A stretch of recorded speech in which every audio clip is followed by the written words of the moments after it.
choose circuit, so pull down resistor in series koppel soos hy nie. En die circuit, ek het hom in series gekoppel. Nou hardloop die 5 volts hier deur die resistor in na die signal wire toe, na die microcontroller toe. Ek moes hom parallel gekoppel het soos hy. In die series nie, parallel. Nie daar nie. Daar is series.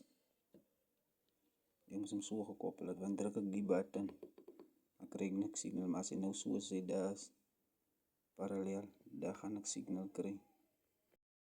En as ek signal kry, dan moet die 0 1 raak en die onder die klomp 0 moet ook 1 raak.